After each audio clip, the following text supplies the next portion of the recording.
Hi, it's Make It Month 3 and today I've left my shed for once and I've come to visit Rachel.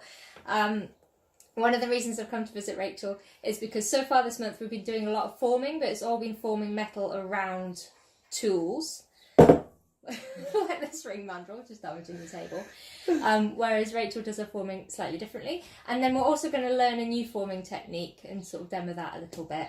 But I'm going to apologise in advance because whenever we try and do anything like this, it just descends into technical. Hiya, I'm Rachel and Kim has come to visit me today to come and check out my studio and have a catch up and talk a little bit about the forming techniques. So I'd like to show you my bestseller, which is this little peas in a pod pendant. So people can choose different birthstones and different birthstone combinations to have as a 2, 3 or 4 peas in a pod. What I do with these is, it's my business. What I do with these is form the metal around the birthstone, so it's a bit of a different technique. So there's no soldering involved. So today Rachel mentioned that she didn't have a cross pane hammer, so we went to pop to Hobbycraft and picked one up because that was the closest shop. And I'm going to show her how to do some basic fold forming, which is a nice fun technique, but to do the more advanced stuff it's a little bit time consuming. So today we're going to do the nice entry level design which anyone can do with very, very basic tools.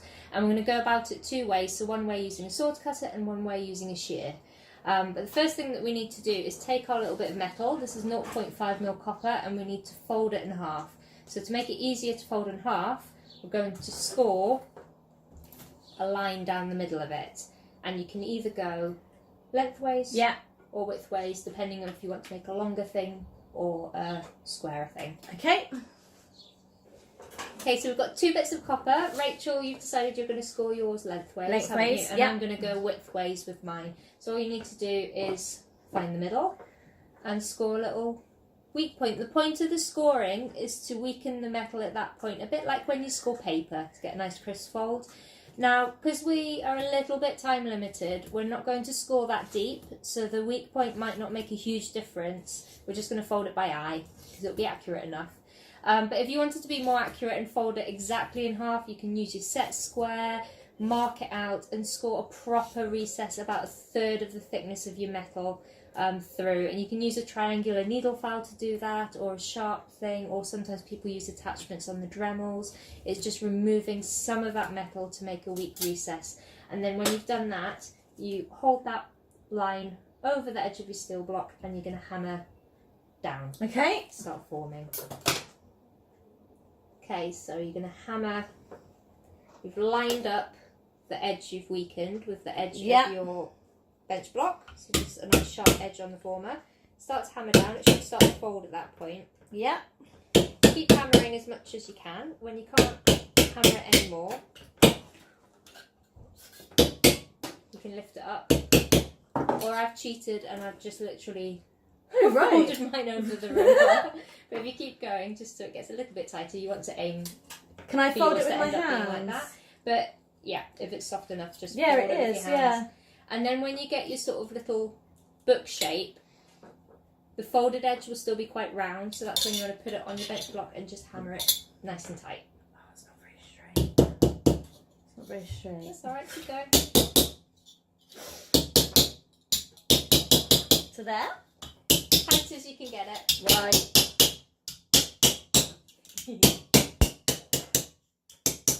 Now folded the metal in half, hammered it so it's as tight as it can be. Rachel, you've drawn a feather design on yours. You're going to cut it out with your saw. I'm going to draw just a semicircle. Now, because the metal's folded in half, when we cut it, we're going to end up with, I'm only drawing half the shape because then we're going to open it up. It's a bit like the butterfly prints you do as a child, where you get the symmetrical shape. So I've drawn sort of half a semicircle and I'm drawing it on the folded edge so that when I cut it out I can then open it up and I've got a solid shape and you'll end up with a solid feather design. Solid feather, yeah. Yeah. And I've brought you some of Kernowcraft's beeswax to sniff. Yeah, delicious. I'm going to use it for soaring. I'm just going to use some shears because I'm cutting out a really, really basic shape.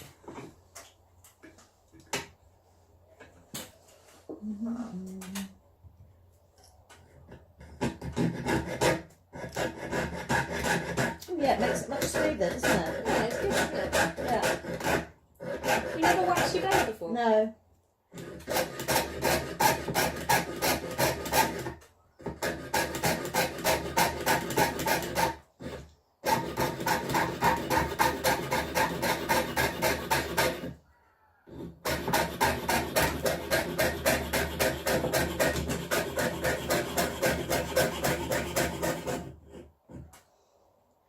Keep going. If you find it's pulsing a little bit, if you slide the whole thing further back on your pig, then you've got more support under it. It won't be wiggling as much. Much better. So now we've cut our shapes out. Yep. We need to hammer texture them a little bit. Okay. We're going to use the wedgie end, the cross pane hammer, Yep. to impart the texture. Now, in theory, you've got a choice. If you hammer along the folded edge, the folded edge, the metal will start to stretch because you're hammering down into it, which means you're thinning it out, and that metal has to go somewhere, so it starts to elongate. So because that folded edge starts to stretch, it will start to curl, and when I open this up, I'll be ended up with like a little boat shape, shape. Whereas if you hammer along the cut edge, that edge will start to stretch, and it will curl that way. Yeah. With mine, it doesn't really matter. With yours, because you want the texture of the feathers, I think you're going to be hammering along your cut edge. Yeah. And what you want to do is have it on your steel block, and you're just following the curve of your metal. So you'd start like that, and then as you hammer, either turn your metal following the curve or turn the hammer. So it's always pointing outwards. So it's always pointing outwards. Okay. But apart from that, you just bash it. Okay. Like this. That's it. A little bit heavier maybe. That's it. Keep going.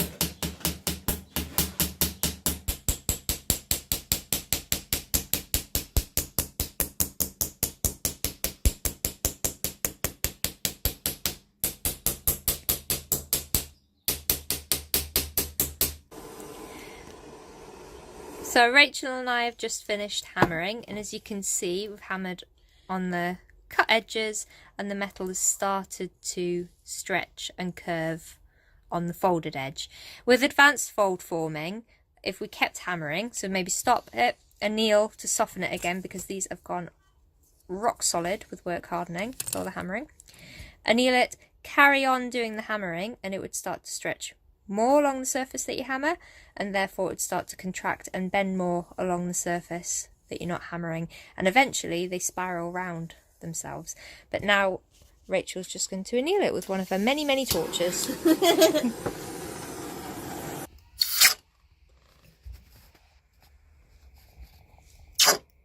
Ooh.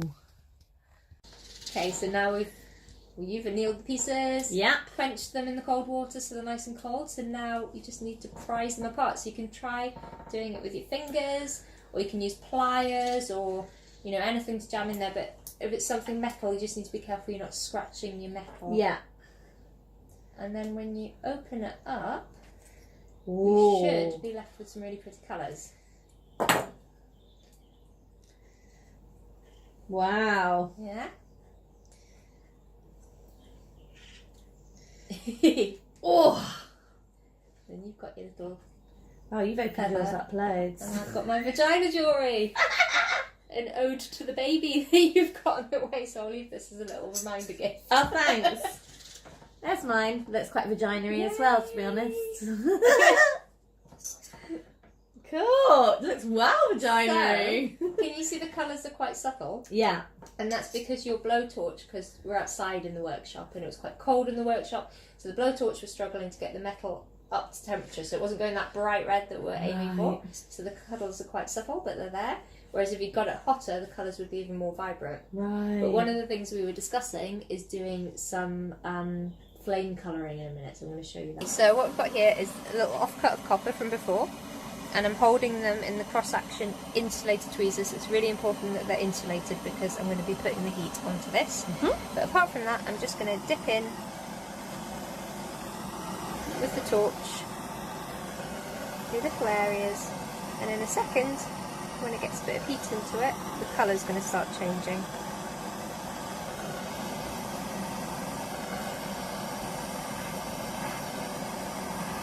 I'm just touching it with the tip of that internal glue flame.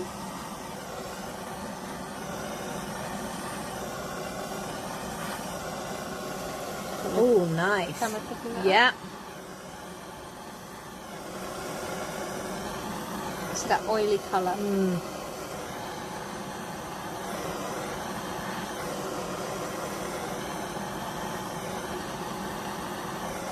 So now we've got a little bit of colour onto it. Because you have one, I'm now going to play with your little Dremel torch. It's got a really small flame, so this should allow me to be a bit more precise. Yeah, you can see it well from that angle. With the colour. So it's catching the edges there. Bit of bluey green. Oh yeah. So we've just stepped outside so you can see the colour a lot better. But you see those shocking pinks on that side. Wow. We've got the lines on it. So you really can just play with it. But like I say, it's just taking your time.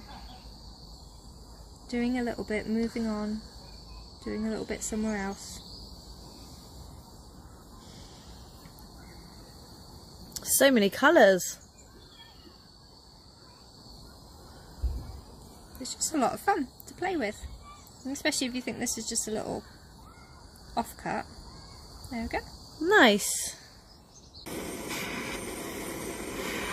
Here's the little flame coloured pieces of copper, and I also heated up this piece a bit more to get the colours a bit more vibrant, and now Rachel's having a go at flame painting her leaf. So starting off with the bigger flame. Then I think that will do you, and then we'll go and swap it out for the little... So now Rachel's swapped out for the little Dremel blowtorch because it has a tiny, tiny, tiny little, teeny tiny flame. Oh, it's going all bluey inside. Come on and have a look. Ooh. You're just touching, move away, choose another part, touch, move away. So each time it's being allowed to cool just that tiny amount. That's it. And then you can also try heating it from the back every now and again.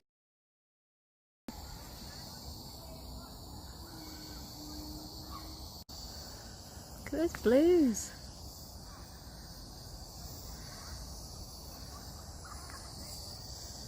It's quite goldy in some places. It as well, is. isn't it?